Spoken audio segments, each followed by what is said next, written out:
Hello বন্ধুরা, welcome to my channel kitchen foods. আশা করছি সবাই খুব ভালো আছো আর আমিও খুব ভালো আছি।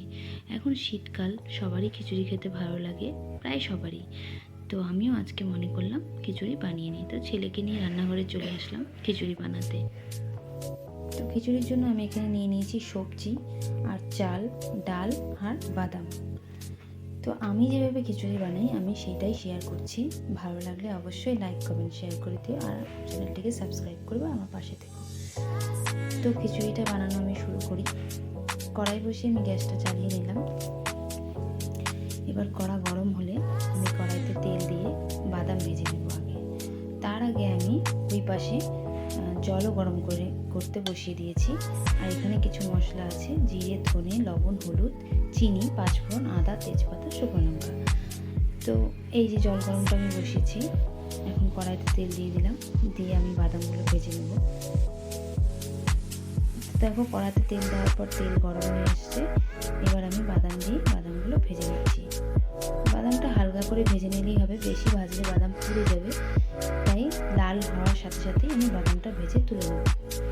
তো দেখো এইভাবে আমি বাদামটা ভেজে নিলাম। এবার এই তেলেই আমি সমস্ত সবজিগুলো ভেজে নেব। এক এক করে দেখো আমি সবজি দিয়ে দিচ্ছি। সবজির মধ্যে আমি দিয়েছি বেগুন, মূলো, কোয়াশ, আলু আর পালং শাক, গাজর। পালং শাকটা আমি ভাজবো না, এর মধ্যে সিমও আছে।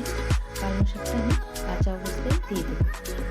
বাকি যেসব সবজিগুলো আছে সেগুলো আমি ভেজে নেব। ফুলকপি। তো দেখো এদিকে আমি সবজিটা ভাজা বসিয়ে দিলাম, আর আমার কিছু কাজ আছে হয়তো, সেগুলো আমি ভাজা বসিয়ে করে নেব। লবণ হলুদ দিয়ে আমি এখন সবজিটা ভেজে নিচ্ছি। হলুদটা স্কিপ করে গেছে, তার জন্য সরি। সবজিটাকে হালকা লাল লাল করে ভাজতে হবে।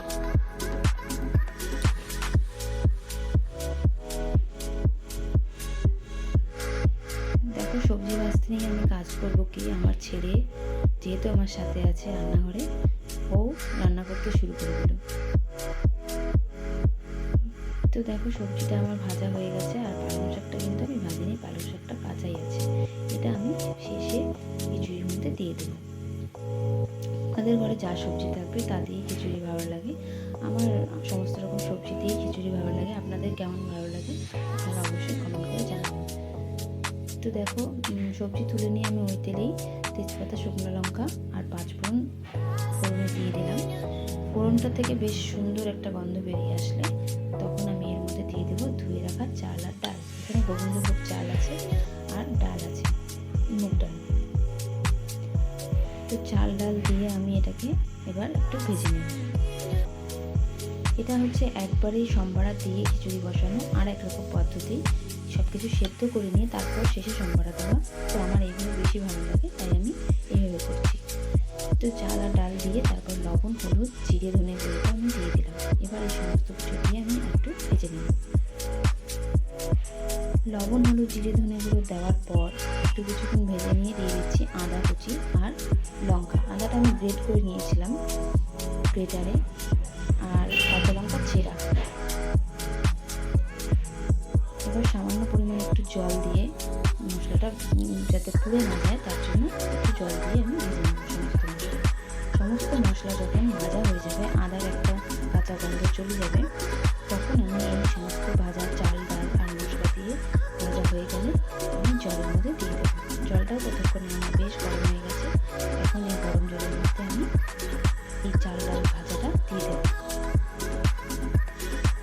তো দেখো আমি সমস্ত কিছু ভালো করে ভেজে নিয়ে গরম জলের মধ্যে দিয়ে দেবো।